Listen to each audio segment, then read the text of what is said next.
அஸ்ஸலாமு அலைக்கும் வரஹ்மத்துல்லாஹி வபரகாத்துஹு.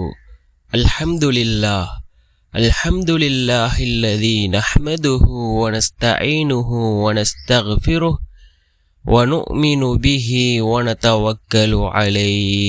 அம்மா பஅத். அன்பிற்குரிய அல்லாஹ்வின் நல்லடியார்களே, அன்பு சகோதரர்களே, நாம் தொடர்ச்சியாக பார்த்து வரக்கூடிய துஆக்களினுடைய திக்ருகளினுடைய தொகுப்பில் இன்று நாம் பார்க்க இருக்கின்ற விடயம் என்னவென்றால், வீட்டிலுள்ள பரக்கத்தை இல்லாமல் செய்யக்கூடிய, வீட்டிலுள்ள பரக்கத்தை அழிக்கக்கூடிய காரியங்களைத்தான் நாம் இன்றைய வீடியோவில் பார்க்க இருக்கின்றோம். அன்பார்ந்தவர்களே, அல்லாஹ்வின் நல்லடியார்களே, அதிகமானோர் நம்முடைய சேனலை சப்ஸ்கிரைப் செய்யாமல் பார்த்து கொண்டிருக்கின்றீர்கள். நீங்கள் சப்ஸ்கிரைப் செய்து லைக் இடுவதன் மூலமாக நமது சேனலில் உள்ள வீடியோக்கள் இன்னும் பல சகோதரர்களுக்கு கொண்டு போய் சேர்க்கப்படும். அவர்கள் அதனை பார்த்து பயனடைந்தால் அதற்குரிய கூலியை அல்லாஹ் உங்களுக்கும் வழங்குவான். அன்பார்ந்தவர்களே, அல்லாஹ்வின் நல்லடியார்களே, இன்று அதிகமானோர் சொல்லக்கூடிய ஒரு விடயம்தான், நம்முடைய வீட்டிலே பரக்கத் இல்லை, நான் வீட்டினுள் சென்றால் வீட்டினுள் பிரச்சினைகள் ஏற்படுகின்றது என்று அதிகமான சகோதரர்கள் கூறுகிறார்கள்.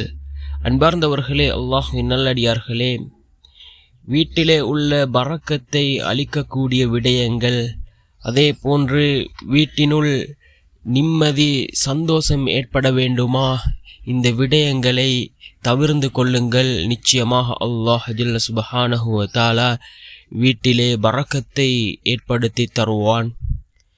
எப்போது வீட்டிற்குள் நுழையும் போதும் சலாம் கூறிவிட்டு வீட்டிற்குள் நுழையுங்கள். அதே போன்று குல் ஹுவல்லாஹு அஹத் சூராவை ஓதுங்கள். ரசூலுல்லாஹி ஸல்லல்லாஹு அலைஹி வஸல்லம் அவர்கள் கூறினார்கள், யார் இவ்வாறு ஓதிக்கொண்டு வீட்டிற்குள் நுழைகின்றாரோ அவருடைய வீட்டிலே அல்லாஹ் பரக்கத்தை அதிகப்படுத்துவதாக அல்லாஹுவின் தூதர் ஸல்லல்லாஹு அலைஹி வஸல்லம் அவர்கள் கூறினார்கள். வீட்டிலே பரக்கத் இல்லையா? குர்ஆன் ஓதப்படாத வீட்டிலே பரக்கத் ஒருபோதும் இருக்க மாட்டாது. அதே போன்று அல்லாஹ்வினுடைய ரிஸ்க் அங்கே இருக்க மாட்டாது. யாருடைய வீட்டில் குர்ஆன் ஓதப்படவில்லையோ அந்த வீடு அதாவது மிகவும் மோசமான நிலையில் இருக்கும். ஷைத்தான் குடிகொண்ட வீடாக அந்த வீடு இருக்கும். அதே போன்று உருவப்படங்கள் இருக்கின்ற வீடு, அந்த வீட்டினுள்ளும் பரக்கத் இருக்காது, நிம்மதி இருக்காது, அங்கே ஷைத்தான் இருப்பான். அதே போன்று சுத்தமில்லாத வீடு, அதாவது அழுக்கான வீடு, வீட்டிலே சுத்தம் செய்யப்படாத அந்த வீட்டினுள்ளும் அல்லாஹினுடைய பரக்கத் இருக்காது. ரஹ்மத்துடைய மலக்குமார்கள் அந்த வீட்டினுள் வரமாட்டார்கள். ஏனென்றால் அது சுத்தம் செய்யப்படாத வீடு. அதே போன்று வீட்டிலே நாம் நின்று கொண்டு தண்ணீர் அருந்துவது ரசூலுல்லாஹி ஸல்லல்லாஹு அலைஹி வஸல்லம் அவர்கள் தடுத்த ஒரு விடயம்தான், நின்று கொண்டு தண்ணீர் அருந்துவது. யாருடைய வீட்டிலே நின்று கொண்டு யாரெல்லாம் தண்ணீர் அருந்துகிறாரோ அந்த வீட்டிலே அல்லாஹ்வினுடைய பரக்கத் இருக்க மாட்டாது. அதே போன்று அவர்களுக்கு தீராத நோய்கள் இருக்கும். வீட்டினுள்ளே நோய்கள் ஏற்படுவதற்கு அது காரணமாக இருக்கும். அதே போன்று உணவை வீணாக்குவது, வீட்டிலே சமைக்கக்கூடிய உணவுகளை வீண் விரயம் செய்வது, இதுவும் வீட்டிலுள்ள பரக்கத்தை இல்லாமல் செய்கின்றது. இன்று எத்தனையோ நாடுகளில் எத்தனையோ பேர் உணவில்லாமல் கஷ்டப்பட்டு கொண்டிருக்கிறார்கள். ஒருவேளை உணவிற்காக அவர்கள் எத்தனையோ வழிகளில் அவர்கள் கஷ்டப்படுகிறார்கள். அதாவது புல்லுகளை தின்னக்கூடிய நிலைமையில் அவர்கள் இருந்து கொண்டிருக்கிறார்கள். ஒரு வேளை உணவில்லை. ஆனால் இன்று நாம் இந்த உணவை வீண் விரயம் செய்து கொண்டிருக்கின்றோம். யாருடைய வீட்டில் உணவு வீண் விரயம் செய்யப்படுகின்றதோ அந்த வீட்டிலே அல்லாஹ்வினுடைய பரக்கத் இருக்கப்பட மாட்டாது. அதே போன்று தண்ணீரை வீண் விரயம் செய்வது, எத்தனையோ இடங்களில் தண்ணீருக்காக மிக பெரும் கஷ்டங்களை அவர்கள் மேற்கொள்கிறார்கள்.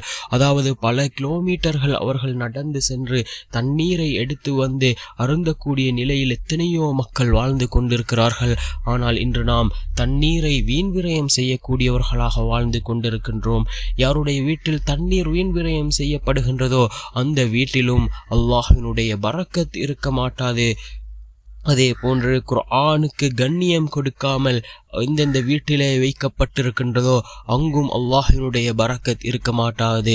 அதாவது வீட்டிலே 4 பேர் இருக்கின்றார்கள் என்றால் அதற்கு மிச்சமாக குர்ஆன் இருப்பது, அதாவது ஒரு 10 அல்லது 8 இவ்வாறு குர்ஆன்கள் இருப்பது, குர்ஆன் ஒன்றும் ஓதப்படுவதில்லை, அதிலே தூசி படிந்து அங்கே வீட்டிலே கிடப்பது, குர்ஆனிற்குரிய கண்ணியம் இல்லை.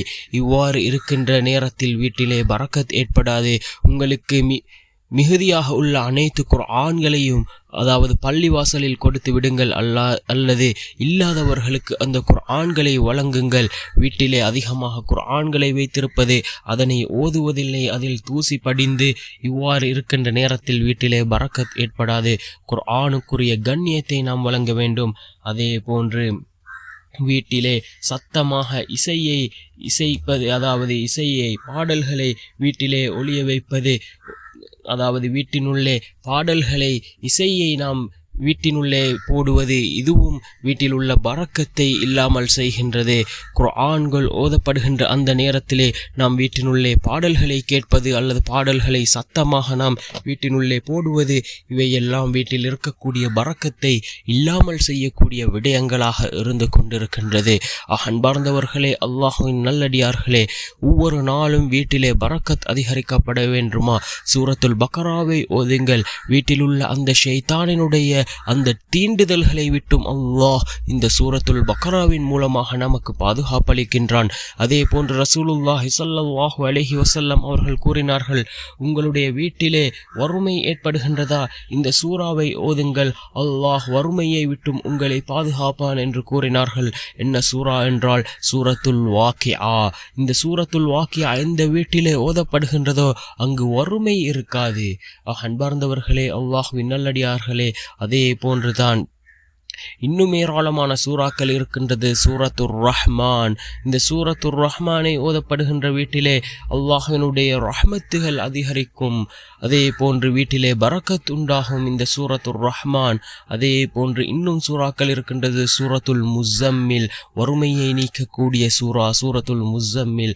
அதே போன்று சூரத்துல் பக்ராவை முழுமையாக ஓத முடியாதவர்கள் சூரத்துல் பக்ராவினுடைய கடைசி 2 வசனங்கள், ஆமனர் ரசூல் என்று ஆரம்பிக்கக்கூடிய அந்த கடைசி 2 வசனங்கள், அல்லது சூரத்துல் பக்ராவிலே இடம்பெறக்கூடிய ஆயத்துல் குர்சி, அல்லாஹு லா இலாஹ இல்லாஹுல் ஹய்யுல் கய்யூம் என்று வரக்கூடிய அந்த ஆயத்துல் குர்சியை நாம் ஓதுவதன் மூலமாக அல்லாஹ் ஜல்ல சுப்ஹானஹு வ தஆலா நம்முடைய வீட்டிலே அந்த ஷைத்தானினுடைய தீண்டுதல்களை விட்டும் அல்லாஹ் பாதுகாக்கின்றான். நம்முடைய வீட்டிற்குள் ஷைத்தான் நுழையவில்லை என்றால் வீட்டிலே நாம் சந்தோஷமாக நிம்மதியாக இருப்போம். அன்பார்ந்தவர்களே, அல்லாஹ்வின் நல்லடியார்களே, அதே போன்று வீட்டிலே நுழையும் போது நாம் சலாம் கூறிக்கொண்டு நுழைவது, அதே போன்று சூரத்துல் இஹ்லாஸை நாம் ஓதுவது, ரசூலுல்லாஹி ஸல்லல்லாஹு அலைஹி வஸல்லம் அவர்கள் மீது ஸலவாத் கூறிவிட்டு நாம் வீட்டிற்குள் நுழைந்தால் வீட்டிலே பரக்கத் அதிகரிக்கும். அன்பார்ந்தவர்களே, அல்லாஹ்வின் நல்லடியார்களே, வீட்டிலே இருக்கக்கூடிய நேரத்திலே அதிகமாக குர்ஆன்களை ஓதுவோம், குர்ஆனுக்கு கண்ணியத்தை கொடுப்போம். அதே போன்று வீட்டிலே உணவுகள் வீண் விரயம் செய்யப்படுவதை தவிர்த்து கொள்வோம், தண்ணீர் வீண் விரயம் செய்வதை தவிர்த்து கொள்வோம். என்னென்ன விடயங்கள் எல்லாம் வீட்டிலே பரக்கத்தை இல்லாதொழிக்கின்றதோ அந்த விடயங்களை தவிர்த்து கொள்வோம். நிச்சயமாக அல்லாஹ் ஜல்ல சுப்ஹானஹு வ தஆலா நம்முடைய வீட்டிலும் அல்லாஹ் பரக்கத்தை உண்டாக்குவான். வல்ல நாயன் நம் அனைவரின் பாவங்களையும் மன்னித்து உயர்ந்த ஜன்னத்துல் ஃபிர்தௌஸ் என்ற சுவனத்தில் நம் அனைவரையும் ஒன்று சேர்ப்பானாக. ஆமீன்.